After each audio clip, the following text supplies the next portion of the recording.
A few years ago, there was a point where I honestly thought I was done with cars. I stopped enjoying the thing I'd spent years obsessing over. I stopped going to car meets, I stopped making time for friends I'd made along the way. I kinda just pulled back from all of it. The car I've wanted since I was a teenager left my garage, and for a while I didn't know if I was ever going to get that feeling back. Looking back now, I realized that it wasn't any fault of the car itself, but it was a storm of decisions and events that happened around that time that would sever my connection I had with the car. So in this video, I'm going to walk you through how I lost my passion for cars and how I got it back. Welcome.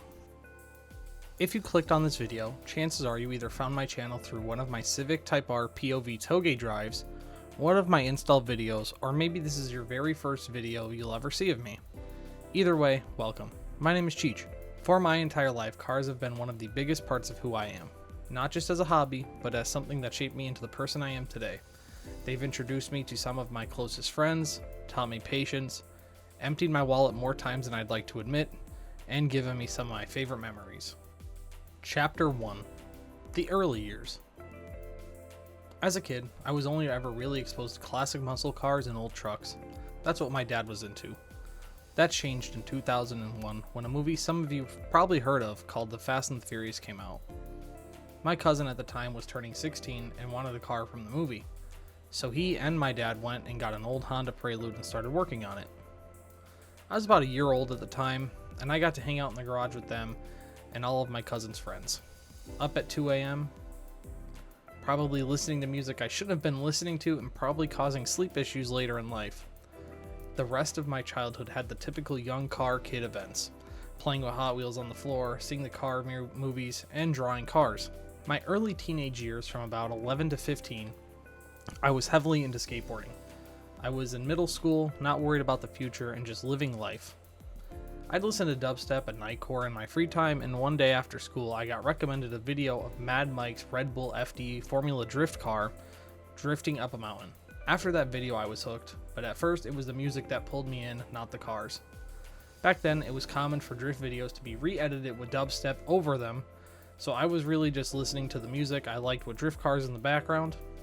I didn't know what drifting was or where it came from, I just knew I liked the sound. A few months later I started going to skate parks and talking to the older kids there.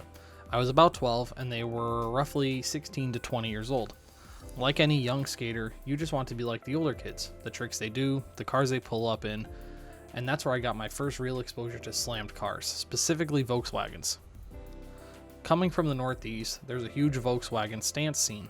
Connecticut, New York, Maryland, shows like H2OI and Shoho back in when those were still a thing. So it was only natural for me to start looking up slammed Volkswagens and learn what stance meant. One day after school, while looking around on YouTube watching videos at the age of 12, I found a channel called Mighty Car Mods and their YouTube video called Budget Street Cred Final Season. This helped the YouTube algorithm push me more car content to my feed. This would also be around the time that I would start seeing videos from That Dude in Blue and other early automotive YouTubers, and through this searching of the YouTube recommended, I would get a video about a game called Forza Horizon 1. I didn't know Forza Horizon 1 had just come out. This was about 14 years ago now. At the time, my local friends and I would mainly play Call of Duty, Halo Reach, and other random games we found. So to see a game like Forza come around and offer me and my friends the ability to race around with each other and cruise like we have been talking about since none of us could drive yet. You have to remember, at the time we were about 12 to 13 years old and no one could legally drive, and we were all looked up to the older kids at the skate park with slammed Volkswagen, Golfs, and Jettas. So after getting some good grades in school and begging my parents if they could get the Forza Horizon 1 and Motorsport 4 as a gift, they finally agreed to get it for me. After playing the game for a few weeks, getting some money saved up in the game, and wanting to learn about stance cars, I searched YouTube for a guide on how to actually stance a car. That one search led me to a channel called The Slap Train, and if you were anywhere in the Forza drifting space in the early 2010s, you remember Slap Train's steering wheel drift cam videos. That's really when I got into drifting. I learned what a 240SX was, what sim drifting was, and spent hours in drift lobbies on Forza Motorsport 4. I also became obsessed with sim driving at this point because I was still too young to drive, but this outlet would let me get seat time and practice driving a car when I did eventually become the age where I could get my license. The deeper I got into drift culture, the more I noticed that a lot of the drifters came from a similar background: BMX, skateboarding, or scootering, which was my extreme sport of choice. I like to take BMX style and bring it into how I rode a scooter. One day after school, instead of doing my homework, I went on a BMX video rabbit hole and discovered a YouTuber named Adam LZ. Back then, he wasn't doing much car content at all. He was mainly BMX. I was just about 14, just starting high school, and I believe one of the first videos I saw of Adam's early webisodes back when he would upload those. Chapter 2, Late Teenage Years. Starting high school, I met a friend named Kevin, who turned out to be one of my best friends through those years. He introduced me to the other kids that were into cars, and more specifically Jeeps. This was like around 2014, 2015, and around that same time Adam started getting into more car content. He was showing off the 240SX that he just picked up, scaring his mom in it, and talking more about drifting. And wanting to drift myself, I started looking into getting a 240SX. I was also, for most of my childhood, watching a YouTuber called That Dude in Blue, who he really exposed me to a lot of other different types of cars besides just the typical muscle cars that my dad was into. But he showed me the import scene. So think Integras, Civics, 240s, SR20s, Evos, Subarus, all that kind of stuff. And then in 2014, he dropped a video that changed my life. Him driving and reviewing a red R32 GTST with a RB25 swap, one of the first ones in the States.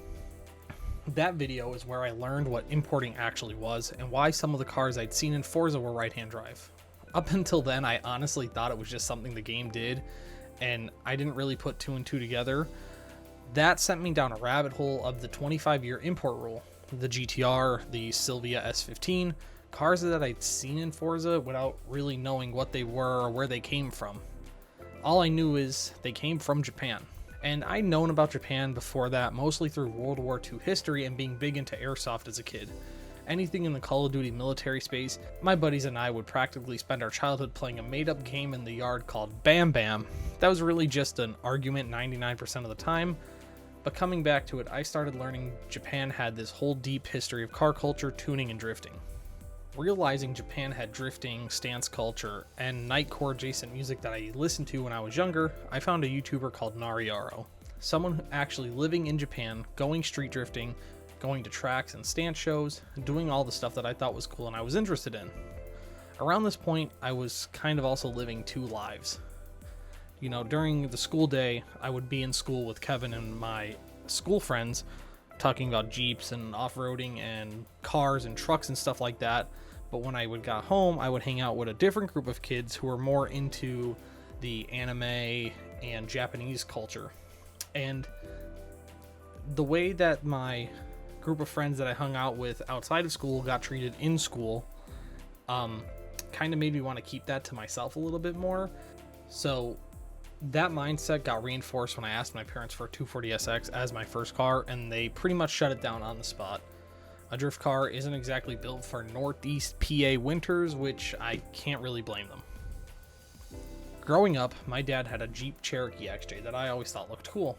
Boxy, the total opposite of a typical Wrangler.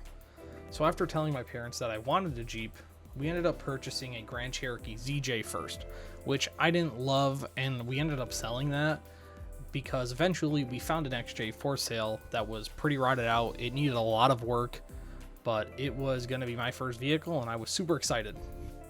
Chapter 3, The True Addiction Begins. At about 15 and a half, a year and a half into high school, life was trucks, Jeeps, quads, scootering on the weekends with the boys, you know, your standard rebellious 15-year-old. We picked up the Jeep XJ about 6 months before my 16th birthday, and my dad told me that if I wanted to restore it, I'm going to have to learn how to do it myself. He'll give me a hand, but I have to do all the work. So I decided to take the challenge. Over 6 months in 2016, I replaced the floors, the unibody, rebuilt the suspension with upgraded components, completely redid the brakes, a full restoration that gave me the perfect starting point to the build I wanted. Since I was in school during the day, the real work happened at night. 8 p.m. to midnight most days, my dad and I were in the garage after homework was done. More than a few times I fell asleep under the Jeep on the creeper mid-job, and he'd have to kick my foot to wake me back up. If any of you have ever taking a nap on a creeper, you know how comfortable it is. One stretch throughout the whole restoration process, we spent 3 straight days chasing what we thought was a wiring issue. No cooling fan was working, and we assumed the worst. Turns out the electrical cooling fan was tied to the same fuse as the reverse lights, and the fuse had been just pulled at some point at the car lot when we bought it. 3 days into tearing into wiring for a problem that wasn't actually a wiring issue at all, and it was just a fuse. We were pretty pissed. During the process, my dad would ask me what kind of Jeep did I want. I wanted to build it as an off-roader originally, take it into the mountains with Kevin, and add a little bit of drift car flair with a quick release steering wheel and some bucket seats. But something changed. After pouring 6 months of blood, sweat, and tears into that Jeep, and some convincing from my dad, I didn't want to go destroy it in the woods. I'd only ever seen my older friends beat up their trucks off-roading, so I just assumed that's what you did with a build like this. But I decided I'd rather have a show Jeep, the cleanest example on the street. We painted it white bed liner just in case, but ultimately I ran out of money to paint the Jeep with base clear and had to do with that instead. It still turned out amazing, and still to this day it has that paint job on it. From about 16.5 to 18.5, I kept building it. Bigger tires each year, a taller lift, off-road bumpers, a starlit headliner, all the stuff truck guys are doing from 2016 through 2019. I met a bunch of people in the Jeep scene during that 2-year period. I crossed paths with one of my best friends still to this day, Connor. He still has his Desert Sandpaw TJ Wangler with the Dana 44 wheel axle. Connor, I love you, dude. If you're watching this, man, shout out. During this time, I graduated high school in 2018, and I skipped the traditional 4-year route for a 2-year architectural drafting and design program. Shorter and stronger return on investment, and it lined up perfectly with the art background that I already had while I was in high school. In fall of 2018, the Jeep got featured in the back of a magazine. Nothing huge, but it was still a milestone. I also took it to the 4-Wheel Jamboree in Bloomsburg each year, and me and my dad would make our yearly trip to Carlisle. If I'm honest, those trips meant more to me than just the trucks. My dad traveled a lot for work. He was gone for most of my 8th grade year, and until the start of my sophomore year of high school, so we didn't have the easiest relationship for a while there. Carlisle and the Jamboree were really where we rebuilt that. I have the specific memory of just sitting on the back of the Jeep on the main strip of the 4-Wheel Jamboree, watching all the lifted trucks roll by, not really needing to say much of anything. Around this time, a lot of my Jeep friends started picking up Volkswagens, which tracked, since the skater kids I looked up to all those years earlier were also into slam Volkswagens too. So I found a 2003 Volkswagen 1.8T Wolfsburg Edition Mark IV Jetta. Immaculate, no rust, full records car. I only drove it a handful of times because I was still trying to do a Japanese style look on a Euro car, which didn't really mix at all, and after about 2 months of having it, I sold it and put the money into a new lift setup for the Jeep. In 2019, after a yearly trip to Clean Culture at Pocono Raceway, my friend Christian and I got to talking on the drive home about how badly I wanted an S13 coupe and how cool it would be to take a stance car that one of us owned. A goal I had had since I was 15, about 4 years of waiting at this point. Then came September of 2019. Getting ready to head back for my 3rd semester of college, I still had the desire to own a 240SX. One night after a session of Assetto Corsa drifting with some random people I found on the server browser in the game, I ended up finding a listing on Marketplace. A 1992 slick top red 240SX coupe, all original and around $2,500.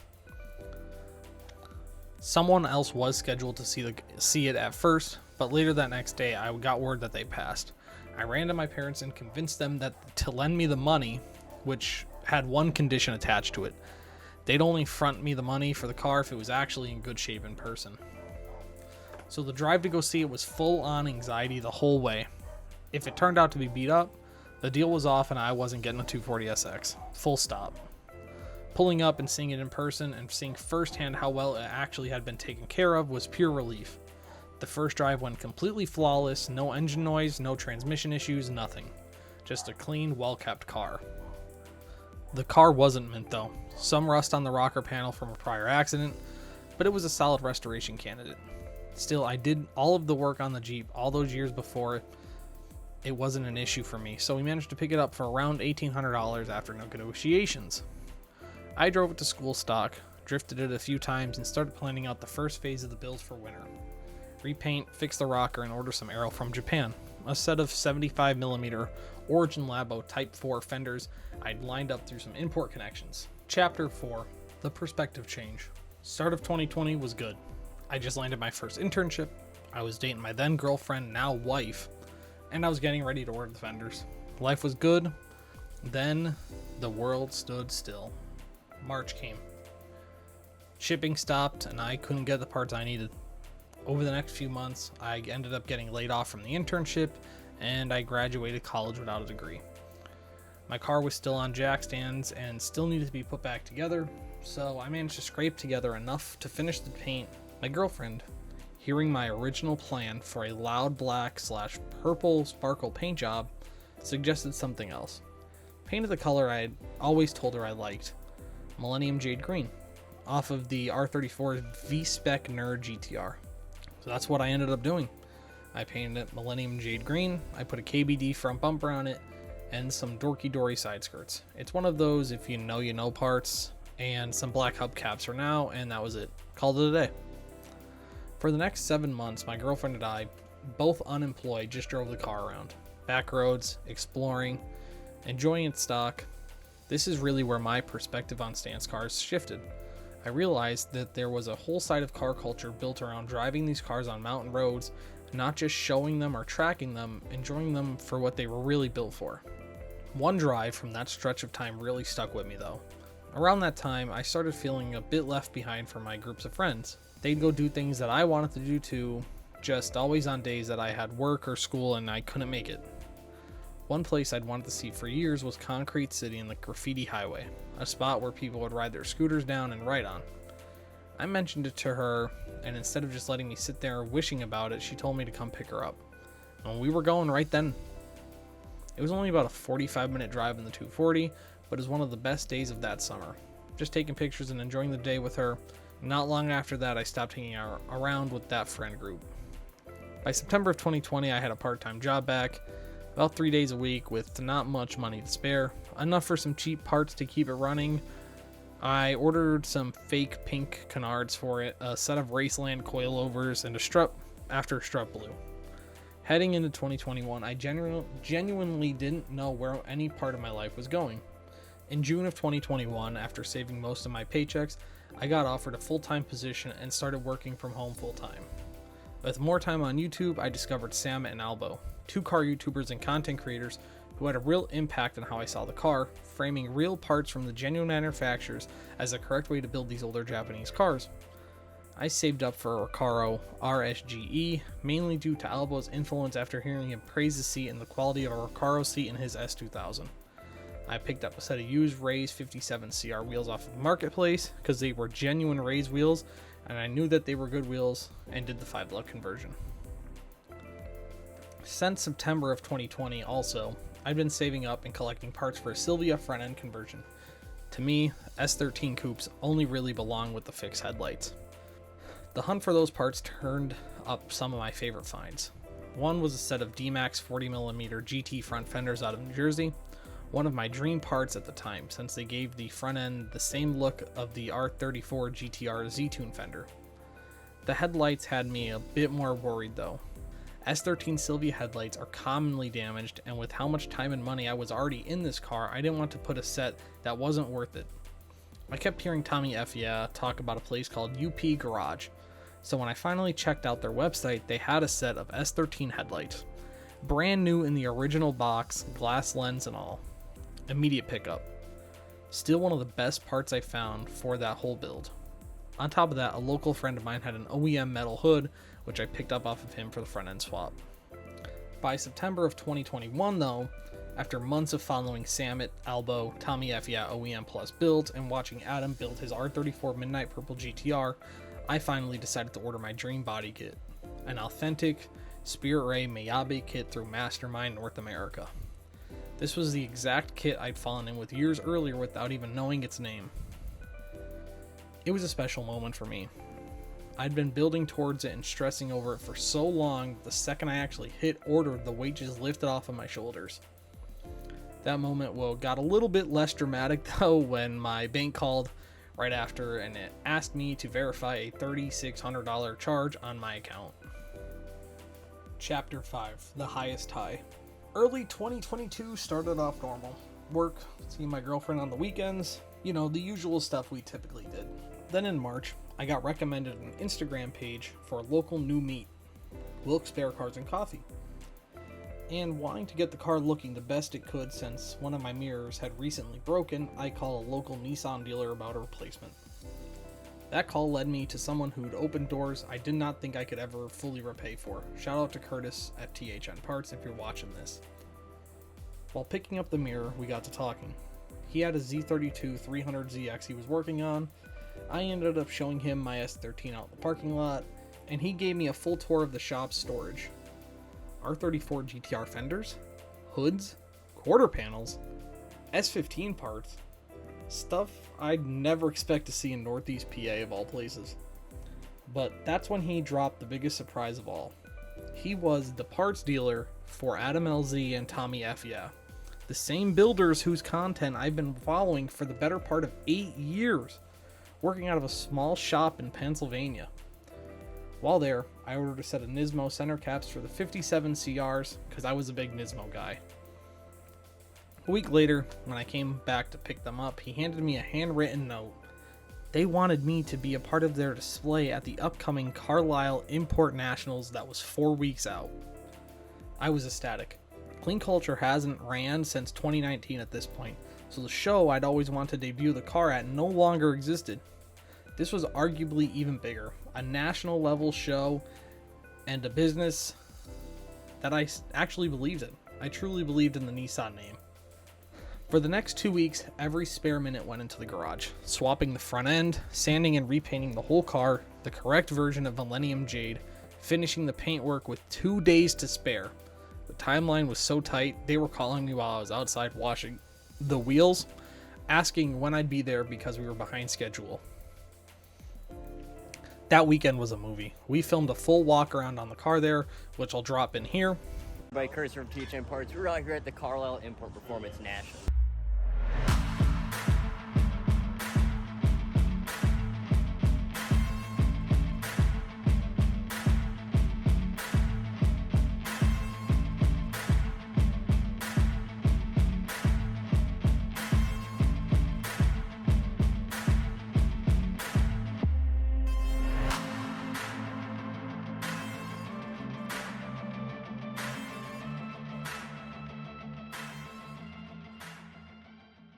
We got a lot of awesome cars here. We got a whole booth set up. Lots of parts here. Our biggest local show of the year. Our buddy Nick was nice enough to bring his car. His nice 13 coupe. Got our buddy Nick here. He's gonna give us a little overview of his 13er. How's it going, buddy? Hello, how are you guys? Not too bad. Alright, so it's just a bone stock S13 under the hood. Okay. Exterior wise, it's got a full OEM wiring Sylvia swap with a set of D-Max 40mm GT front fenders. And then the body kit is an authentic Spirit Ray Miata kit. Oh, nice. Wheels are 18 by 10.5 plus 12 gram light 57 CRs with the Nismo center caps, and then it has full Part Shop Max C32 front brakes. Nice. And then in the back, it's the same setup with just Project Mu pads on the stock ones. Those are clean. I love this thing. What color is this? It is JW0 Millennium Jade. So legit Millennium Jade. Yep. Wow. Brand new projector headlights. Because this started out as a pop-up, right? Yeah. It was an original red pop-up, the third owner of the car. It was owned by two old ladies. It's just a stock KA, so it actually like runs. It's got the full Curl Works beauty package, so all the fender bolts, the strut tower, brake master cylinder, oil cap. This is gorgeous. And the interior just has Caro RSG, mint interior, no cracks on the dash or anything like that, and then the Toge Dreamers limited run steering wheel. Oh yeah.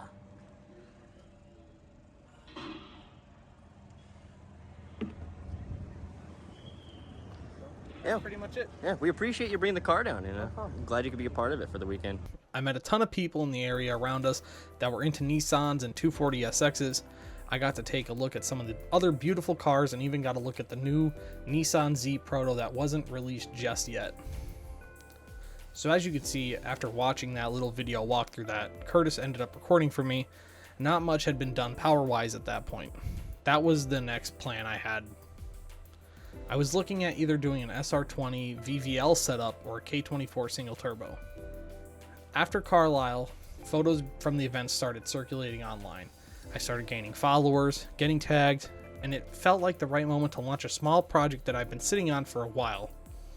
I started a clothing brand called Disrupt the Night, a mix of Night Runner and Narita dogfight style street minimalism. Looking back now, at 21, I thought it was a great idea and that everyone who loved the car would love the merch too, but I couldn't have foreseen how badly it flopped.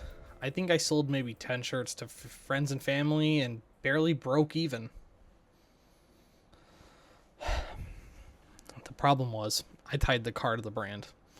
When the brand struggled, I didn't blame my own execution. I blamed the car. I told myself the car wasn't good enough. And it sounds small saying it out loud now, but something as insignificant as a t-shirt line genuinely damaged my connection to that car that carried memories of meeting my wife, building a life with her, and of the friends I met along the way. There wasn't a hatred towards the car though. It was apathy. It only got worse as my friend group grew busier with work and stopped coming out as much, and the car sat even more. I drove it once a week, mainly because it was good on gas to go back and forth to work, but I stopped buying parts for it. Around the same time, the new Civic Type R was just unveiled, and I immediately knew it was a car I wanted to own. Over the winter of 2022 into 2023, my Jeep developed a wiring issue that kept draining the battery, so I drove that less too. My 240, sitting on race tires, sat in the driveway all winter, and by March of 2023, I was fed up and decided to sell it. Chapter 6. The lowest part of my life. After selling the 240, I was upset, but chasing the Civic Type R kept me motivated. The problem was the CTR was still out of reach financially. I was 22. I was working full-time as a junior designer and just wasn't able to afford it yet. I settled for a base Civic Sport instead. This event really soured me on cars as a whole. I just sold my dream car for a stepping stone towards a car I still couldn't get and ended up with something else entirely. That pretty much ended up pushing me out of the car scene for close to 2 years. The rest of 2023 just went into RC drifting, camping, and hunting. Anything to get my mind off of the green car. Work took up more of my focus, and so did my relationship, and we got engaged that year. Early 2024 was rough. My grandfather went through a difficult battle with dementia and ended up in the hospital for about 4 months. During that time, wanting a Civic Type R was one of the few things that kept me going.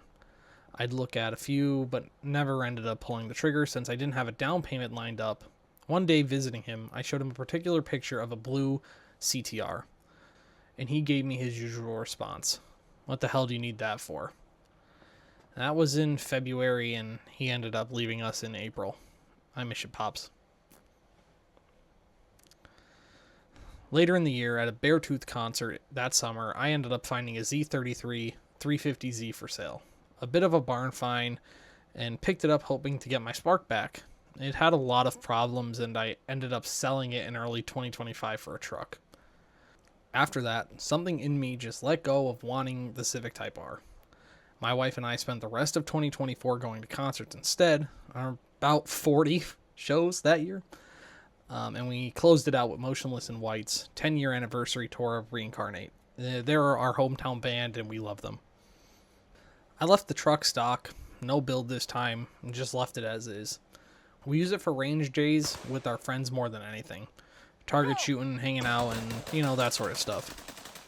Around the start of 2025, I looked at another CTR, but got badly burned by the dealer on that one, and that was the final straw.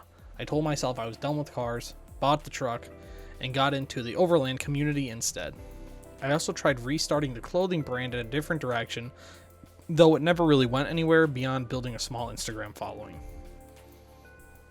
In the fall of 2025, my brother, his friend Liam, and I went to play airsoft, the same thing I'd been obsessed with as a kid before any of this ever started. Going back to it now as an adult felt like part of finding myself again outside of cars. Going back to something that was mine before the Jeep, before the 240, and before any of it really. Looking back, I think 2024 and 2025 were really about figuring out who I was outside of cars. My wife was a huge part of that. She supported every decision I wanted to try because I think she knew deep down I needed the detour to find my way back. The final chapter. The final chapter runs from late 2025 till now. The last 8 months have been a grind to get back to where I wanted to be back in 2023. In January of 26, I called around to Honda dealers, hoping to get a Civic Type R ordered. One of them was a dealer who had actually sold my mom her CR-V the year before.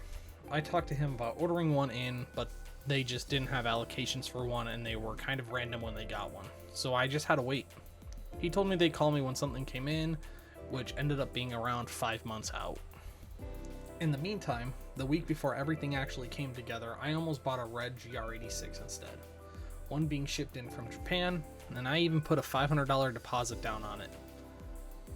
I was already building out a whole dream parts list for it, genuinely excited. But what I didn't realize at the time was I was actually chasing the GR86 itself. I was chasing the same hole the S13 had left, and it wasn't really about the drivetrain, it was about the aura of the car. That's when it all changed. The dealer called, the same one that I spoke to in January, who sold my mom her CR-V, asking if I had found one yet. And unknown to me, they actually had a championship white Civic Type R sitting on their showroom floor. So after going down and talking numbers with them, we brought home a championship white Civic Type R on May 8th. The drive down and back that day was filled with anxiety and shock. I didn't think it was real at that point. A key detail that I may have been leaving out of this is every time I saw an FL5 Type R on the road, I would lose my mind. I got excited every single time I saw one driving. Every time Albo or Dustin Williams posted a video about doing a new mod or going to visit Spoon Sports in Japan, I would watch the entire video just to live vicariously through their content, each time vowing to myself that I would own one of these cars one day and mod it just like that. I think something that made the whole trip even more special is that my dad made the drive down with us to get the car. It was truly an amazing experience going to drive my dream car home with my dad in the passenger seat. Someone has influenced, helped me become the man I am today, and just seeing his face as we drove home was something truly amazing. This is definitely a core memory from now on. I haven't been happier since. Even now, sitting at my desk, looking out in the driveway, I'm smiling. A stark contrast to how close to tears I was during the lowest part of this story. None of what I went through was dramatic on its own, but talking through it all again brings back the feelings that feel so surreal. The moral of this story is, I don't think this was ever about cars. Being a car enthusiast is maybe 25% the car, and the 75% the people you surround yourself with who support your dreams and passions for what they are. Road trips with the boys, car meets, cruises, garage hangs over a stupid sticker or a small mod, meeting new people, or catching up with old friends at a car show or Cars and Coffee. Hey guys. So, this part of the video is off script completely. I just wanted to say thank you for everyone who has watched this far, maybe watched the whole video through. Thank you. This whole YouTube thing and this channel is not really about anything in particular. It is mainly just going to be about documenting my life with the Civic here. Every other car build that I've had, I've never taken the time to actually record any of the build or any of the stuff we did with the cars, and we're getting older now. I really miss not having that content to go and look back on. So make sure you guys like, comment, and subscribe. I would really appreciate it. And I'll catch you guys in the next one. Peace.